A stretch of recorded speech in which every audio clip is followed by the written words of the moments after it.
is Chuck Storm. I'm live at the scene where last night there was a robbery at about 3:30 in the morning. Now, police have...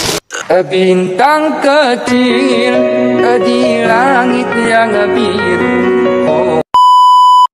Halo teman-teman, balik lagi di channel yang gak beradab ini. Ya, siapa lagi kalau bukan Gojira Spot. Kali ini Aing mau bahas film lagi ya. Ya, film yang akan kali bahas kali ini adalah sebuah film horor yang cukup horor. Ya, film ini berjudul Countdown 2019.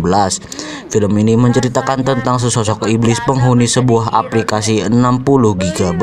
Penasaran dengan filmnya? Silakan menonton. Mangoleh maneh tegau jeung aing lain balad aing mangoleh. Film diawali dengan diperlihatkannya sekumpulan manusia yang lagi mabar, ya mabar, mabok bareng. Dan yang wanita, yang betina-betina lagi bahas soal diet mereka. Ada yang dietnya bagus, ada yang jelek, ada yang burik. Nah, salah satu dari mereka katanya dietnya bagus karena mengikuti langkah-langkah sebuah aplikasi. Ia pun menunjukkan aplikasinya kepada teman-temannya. Mereka pun juga ingin mendownloadnya, tapi saat ingin mendownload mereka mendapat notif untuk mendownload sebuah aplikasi bernama Countdown, aplikasi yang dapat mengetahui berapa usia manusia. Ya, emang terlihat konyol, tapi karena penasaran mereka pun mendownloadnya. Dan mereka berani taruhan siapa yang usianya akan sebentar lagi maka harus meminum semua minuman yang ada di meja. Kebanyakan dari mereka usianya masih lama. Namun seorang betina bernama Courtney hanya memiliki sisa waktu 3 jam. Dan alhasil ia pun harus meminum semua minuman yang ada di meja. Bayangkan betapa maboknya dia. Dan saat pulang ia pun akan diantar oleh pacarnya. Namun ia tak mau. Walaupun sempat dirayu, tapi ia lebih memilih untuk berjalan kaki. Lalu saat mengecek HP-nya, ia mendapat tulisan dari aplikasi Countdown bahwa ia telah melanggar kesepakatan dan waktu yang tersisa hanya 7 menit. Tapi dia ya bodoh amat. Lalu saat ia pulang, ia seperti diikuti oleh seseorang. Namun saat berbalik tidak ada siapapun. Karena panik, ia pun berlari langsung masuk ke rumahnya. Dan waktu hanya tersisa 1 menit, tapi ia pun mempower off-kan HP-nya. Lalu ia pun minum, tapi ia masih merasa seperti diikuti. Tapi tetap tidak ada siapa-siapa. Lalu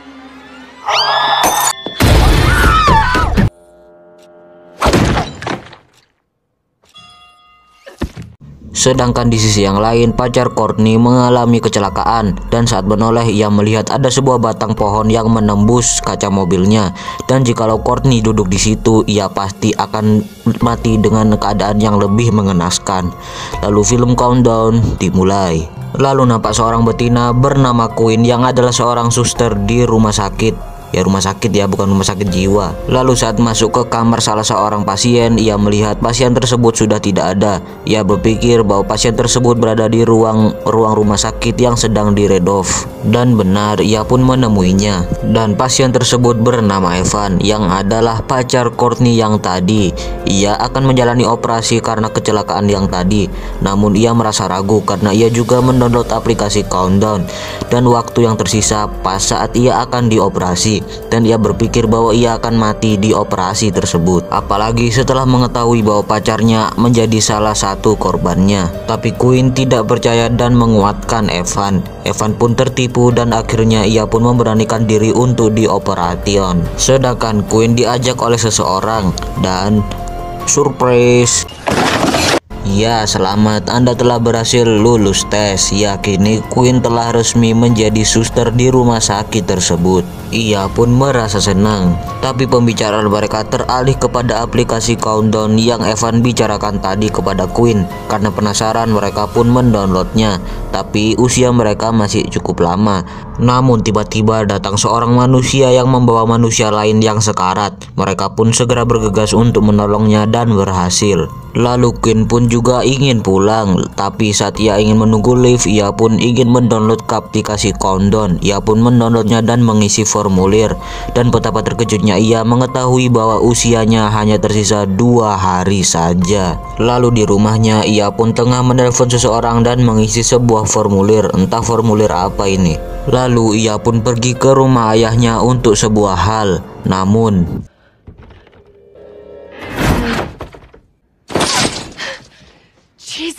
Jordan. Ternyata itu cuma adiknya Jordan dengan kekasihnya Joy.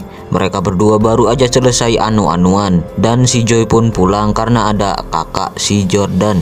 Terlihat Quinn dan Jordan terlihat kurang akrab semenjak kematian ibunya.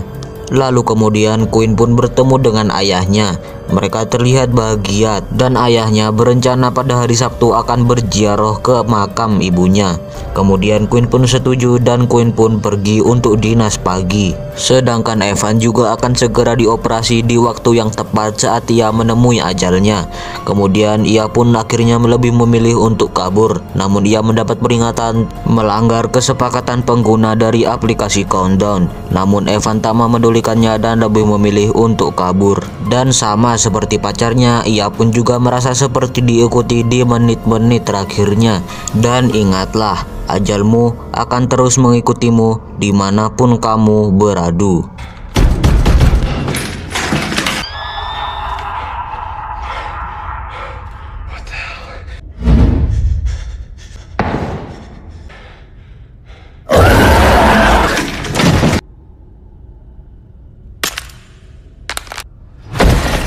Lalu Quinn pun mendapat kabar tentang kecelakaan Evan di tangga yang tadi. Ia pun akhirnya memeriksa ruangan Evan dan menemukan HP-nya. Ia ingin melihat waktu di countdown-nya, tapi sayangnya HP-nya dikunci menggunakan kunci sidik jari dan scan wajah. Dan ekstrimnya Quinn sampai menggunakan mayat dari Evan untuk menggunakan sidik jarinya. Wow, ekstrim sekali ya. Dan ia terkejut ternyata benar waktu di HP Evan benar-benar habis. Dan kini Quinn pun mulai khawatir tentang waktu di countdown-nya yang kini hanya tersisa 1 hari. Dan ia pun juga ketakutan karena besok ia sudah berjanji kepada ayahnya untuk berziarah ke makam ibunya. Lalu Quinn pun menelpon ayahnya. Ia berkata bahwa Sabtu mungkin Quinn tak bisa karena ia harus bekerja. Dan ayahnya pun iya-iya aja. Lalu Quinn pun mendapat peringatan dari aplikasi Countdown bahwa ia telah melanggar kesepakatan pengguna. Ya, seharusnya Quinn mati saat berziarah ke makam ibunya. Lalu Quinn pun kembali bekerja dengan seorang dokter pria. Tapi ternyata dokter tersebut hanya ingin menganu Quinn. Ya, dokter tersebut pun ingin beranu-anuan dengan Quinn, tapi Quinn pun akhirnya melawan dan akhirnya berhasil terbebas. Lalu malamnya Quinn pun mengecek internet dan mencari-cari cara untuk bisa menghapus aplikasi Countdown. Dan juga ia mencari maklumat tentang kematian yang disebabkan oleh aplikasi Countdown tersebut. Dan salah satu korbannya adalah pacar Evan tadi. Tapi kebanyakan warganet tak mempercayai hal tersebut. Lalu ia pun kembali mendapat teror. Karena merasa kesal, ia pun membanting HP-nya dan menghambok-hambokkan HP-nya. Namun tetap HP-nya masih menyala. Lalu keesokan harinya Jordan pun datang dan melihat HP kakaknya terbanting hancur. Tapi ia melihat HP-nya masih menyala dengan aplikasi Countdown yang menyala. Lalu adiknya pun membuka Playstore karena penasaran pun ia ingin mendownload tapi dicegah oleh kakaknya. Namun ya biasa, namanya juga adik ya. Ya dia pun akhirnya mendownloadnya. Lalu karena merasa putus asa, Quinn pun membeli HP baru, nomor baru, SIM baru, pokoknya semuanya baru deh. Karena ia berpikir jika punya HP baru ya aplikasi Countdown mungkin juga nggak ada ya. Tapi ternyata dia salah, aplikasi Countdown masih mengikutinya. Ia sudah bertanya dengan ahli HP di tokonya, tapi ia tak tahu apa-apa soal aplikasi tersebut. Lalu ada seorang pria yang bertanya kepada orang tersebut kira-kira aplikasi apa yang mereka bicarakan. Lalu Quinn pun memilih untuk pulang dan menerima takdirnya. Namun saat ingin pulang, ia pun kembali diteror oleh sosok misterius sampai-sampai ia menabrak mobil seseorang. Orang tersebut pun marah, tapi si Quinn pun dibela oleh seseorang bernama Matt, yang ternyata orang tersebut juga senasib. Lalu mereka berdua pun ngobrol-ngobrol di bar. Mereka membicarakan masalah mereka mengenai aplikasi tersebut. Mereka berdua tidak membaca syarat ketentuan sebelum mengaksesnya. Lalu si Matt mendapat ide untuk membiarkan seseorang mendownload aplikasi tersebut dan membaca ketentuannya. Mereka pun membaca syarat ketentuannya. Ternyata si pengguna harus bisa menerima takdirnya. Jikalau pengguna tersebut ingin mengubah takdirnya, maka akan berujung dengan pelanggaran kesepakatan. Lalu mereka pun pergi dan bertemu dengan seorang pendeta di gereja. Tapi orang tersebut ternyata tidak tahu apa-apa soal iblis. Tapi ia mengenal seseorang yang lebih paham soal iblis. Ia pun menunjukkan alamatnya dan mereka berdua pun pergi. Namun si Queen dipanggil oleh seorang suster dan Queen pun pergi. Sedangkan si Matt ingin kancing. Tapi saat kancing ia mendapati ada seorang bocah yang juga ingin mengurusi masalah privasi. Tapi bocah tersebut memilih bilik yang di dalamnya ada Matt. Matt pun berkata bahwa di dalam ada orang. Kemudian bocah tersebut pun pergi. Kemudian ia pun merasa ada sesuatu. Saat menoleh ia melihat bocah tersebut berada di suatu bilik. Tapi yang mengerikan, bocah tersebut mampu menembus satu bilik ke bilik yang lain. Bukan itu, bocah itu pun juga mampu membalikkan kakinya. Lalu tak lama lampu pun mati. Wah, Mbak Kunti nih. Lalu Matt pun diteror oleh sesuatu dan ia pun bertarung. Namun saat lampu menyala tidak ada apa-apa. Matt pun pergi menemui Queen. Ternyata Queen sedang berada di suatu tempat yang dimana ada banyak dokter dan salah satunya adalah pria jahanam tadi. Queen berpikir bahwa pria tersebut akan mengakui kesalahannya yang tadi. Namun ia salah. Pria tersebut malah memfitnah Queen lah yang telah melakukan hal jahanam tersebut. Jelas Queen pun marah. Lalu Queen pun pergi dengan Matt. Lalu mereka pun menuju ke sebuah gereja yang dikatakan oleh Pak Pendeta tadi. Lalu mereka berdua pun menjelaskan apa yang terjadi. Lalu pendeta tersebut pun menceritakan tentang sebuah kisah seorang iblis bernama Ozim. Ozim adalah seorang iblis peramal yang akan mencabut nyawa seseorang dan aplikasi Countdown adalah perantaranya. Lalu mereka berdua pun pergi ke toko HP tadi siang. Queen meminta untuk orang tersebut menghack aplikasi Countdown. Awalnya si orang tersebut gak mau, tapi setelah ditawari uang $2.300 akhirnya orang tersebut pun mau. Lalu mereka semua kaget bahwa ukuran Countdown adalah 60 GB. Kemudian si orang tersebut pun menghack aplikasi tersebut dan benar saja waktu di Countdownnya pun bertambah. Lalu saat Queen mencari namanya ia melihat ada nama adiknya Jordan.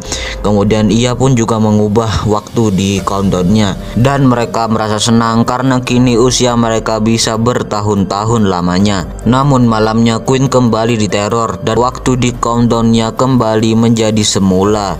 Mereka pun kaget bukan main. Begitu pula dengan si Jordan. Ia pun waktunya juga kembali awal dan ia juga mendapat telol. Lalu mereka semua bertemu dan dengan panik mereka pun pergi ke gereja tempat pendeta tadi. Pendeta tersebut memiliki cara untuk terhindar dari iblis, yaitu dengan membuat lingkaran syaiton. Tanpa pikir panjang mereka semua pun bergotong royong untuk membuat lingkaran syaiton tersebut. Dan saat jadi mereka pun memasuki lingkaran tersebut dan saat iblis itu datang untuk mencabut nyawa Matt, benar iblis tersebut tidak bisa masuk ke lingkaran tersebut. Namun iblis tersebut memiliki akal yang sangat luar biasa. Ia pun menyamar menjadi adik Matt yang bernama Jeffy dan alhasil Matt pun diseret dan Let me go.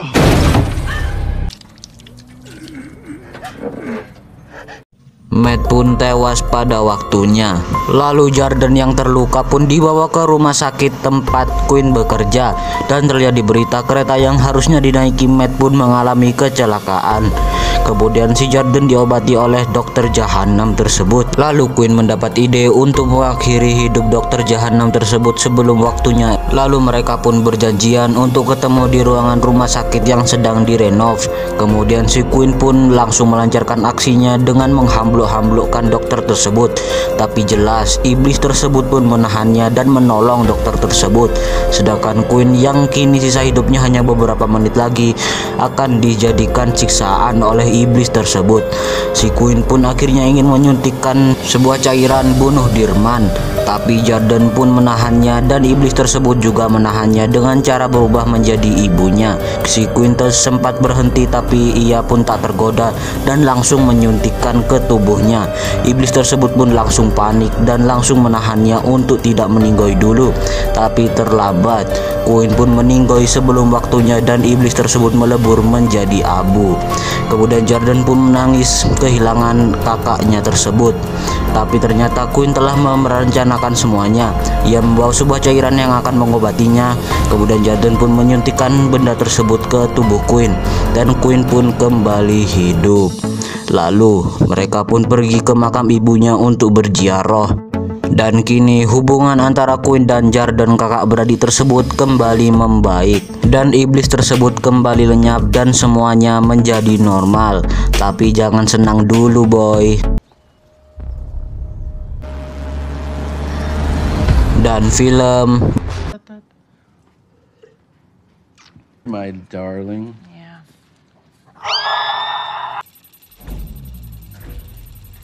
The hell? What the hell? berakhir.